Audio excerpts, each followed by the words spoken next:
शांति। आपका प्रश्न है आज के मुरली के वरदान से लेकर 24 तारीख की मुरली है। उसमें आया कि भटकती बुद्धि मन की चंचलता को एकाग्र करने के लिए पहले अपने संकल्पों को एकाग्र करने का अभ्यास बढ़ाओ और निरंतर एकाग्र स्थिति में वह एक बाप दूसरा न कोई इस स्थिति में स्थित रहो। व्यर्थ संकल्पों को शुद्ध संकल्प में परिवर्तन करो, यह समझना है।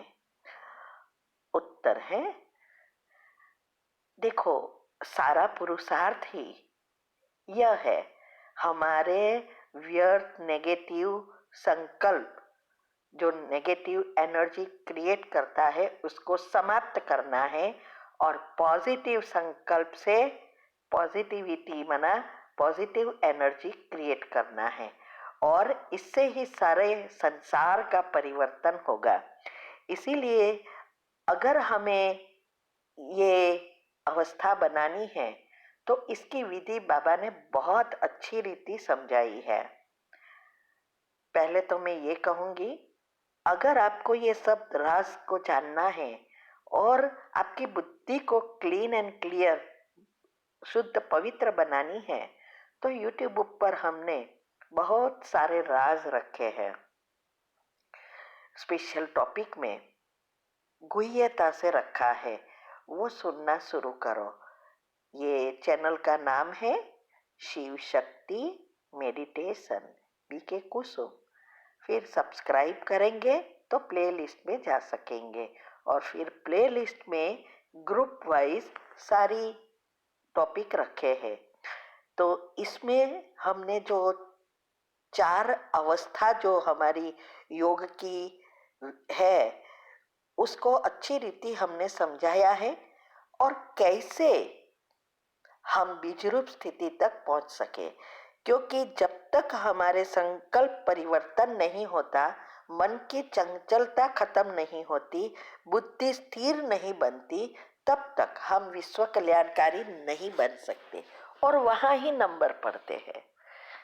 बाकी मुरली तो सबके लिए एक समान चलती है ना, लेकिन कौन मुरली को अपना बनाता है, वरदान को अपना बनाता है, शक्ति और गुणों को अपना बनाता है, वही विश्व कल्याणकारी बन सकता है। इसीलिए पहली स्टेज ही हमारी जो योग की पहली स्टेज है, मनन चिंतन और मंथन।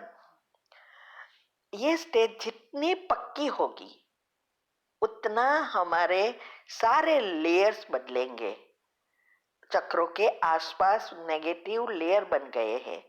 वो सब बातें हमने साइंटिफिक रीति से भी समझाया है और कुंडलिनी चक्र की रीति से यूनिवर्स कैसे चलता है, कर्म की गुह्य गति क्या है, साक्षी दृष्टा ही सुषुम्ना नाड़ी को एक्टिव करने की बात है।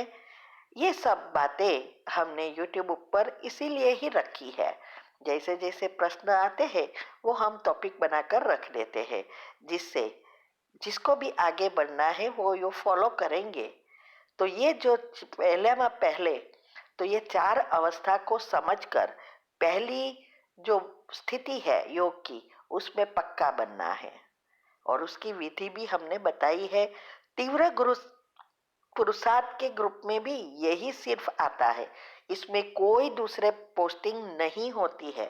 हाँ, सिर्फ मुरली आती है क्योंकि कई बाबा के बच्चे ऐसे हैं जो दूसरे ग्रुप में नहीं है तो उनको मुरली चाहिए। बाकी टॉपिक हम जो लगते हैं आत्मा की शक्ति, संकल्प शक्ति, ये सब जो भी है और पुरुषार्थ की बातें और हमने ये तीव्र पुरुषार्थ कैसे किया और यहाँ तक सभी धारणाओं करके पहुंचे, वो सब प्रैक्टिकल में हम बताते हैं।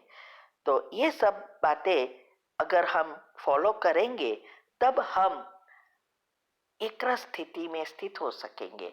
सबकॉन्शियस माइंड के नियम में भी यही स्थिति मुख्य है। संकल्प जो चाहिए वही सोचना और जो जीवन में दुख देता है उसको भूलना, यही है मेडिटेशन।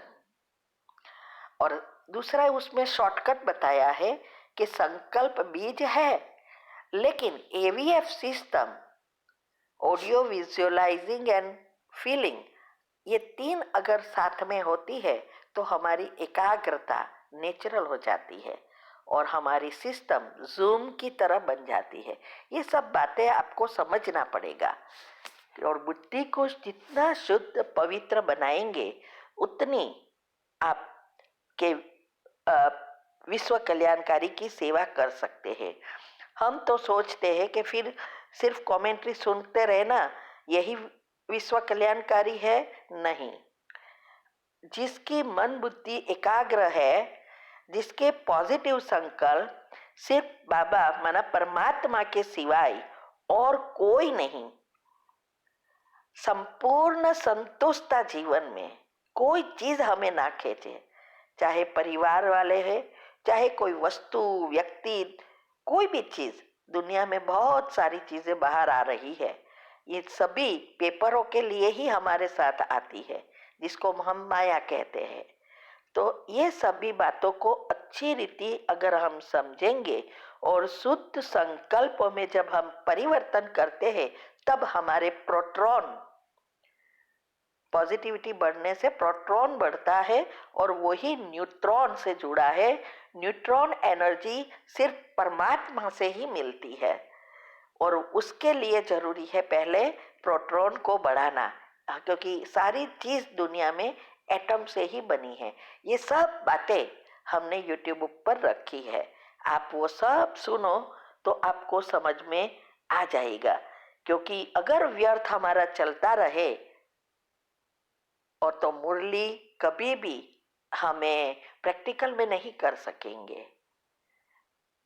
इसीलिए अगर आप चाहते हो कि हम भी नंबर 1 पहले जन्म में आए, तो इसकी विधि जितनी अपनाएंगे पॉजिटिविटी बढ़ेगी, सुषुम्ना नाड़ी एक्टिव होगी, बायोलॉजिकल क्लॉक सेट रीसेट हो जाएगा, स्लीप साइकिल रीसेट होगी, न्यूरॉन एक्टिव होगा और डीएनए, ये सब एक्टिव होने से हमारे शरीर में सारे सेल्स पॉजिटिव बन जाते हैं।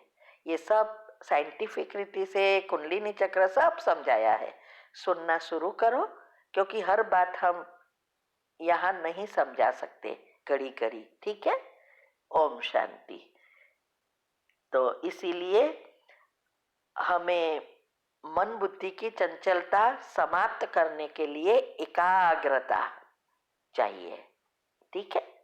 ओम शांति।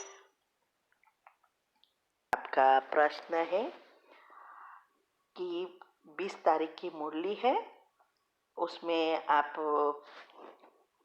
पूछ रहे हैं कि कृष्ण ने अगर गीता सुनाई तो गीता जयंती तो कृष्ण के वर्षों के बाद हो सके, जबकि कृष्ण बड़ा हो तब यह सब समझने की बात है ना। कृष्ण की जयंती कब हुई? कृष्ण जब बड़ा हो तब तो ज्ञान सुनावे।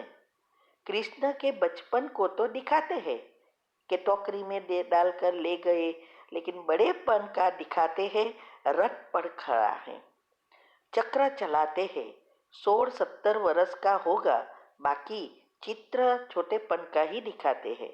अब गीता कब सुनाते हैं? उसी समय तो नहीं सुनाएंगी होगी जब लिखते हैं फलानी को भगाया, यह किया, वो किया। तो ये सब बातें सोपती नहीं ज्ञान में। ज्ञान तो जब बुजुर्ग हो तब सुनाए। गीता भी कुछ समय बाद सुनाई होगी, इसका अर्थ समझना है। उत्तर है, देखो परमात्मा ये बात समझाने जा रहे हैं कि जिस श्री कृष्ण की हम पूजा कर रहे हैं वो तो बाड़पन बच्चे की तरफ से पूजा कर रहे हैं। तो बाबा कहते हैं कि गीता जयंती तब होती जब वो बड़ा होता है, लेकिन गीता जयंती शिव जयंती के तुरंत आती है, फिर कृष्ण जयंती आती है। तो इसीलिए बाबा कहते हैं कि ये सब बातें जो भी बताई है शास्त्रों में, ये बहुत घोटाला है।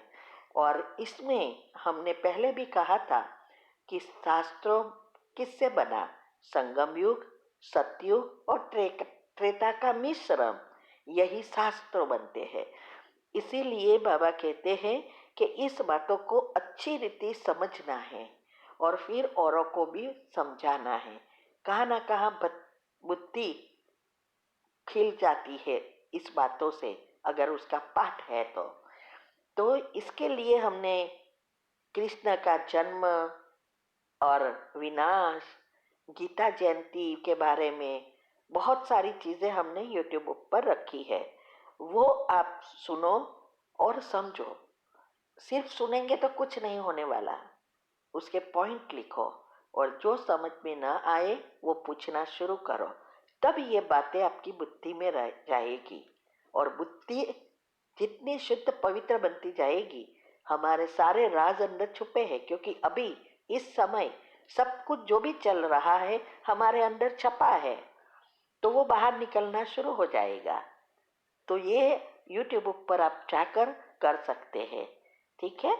ओम शांति।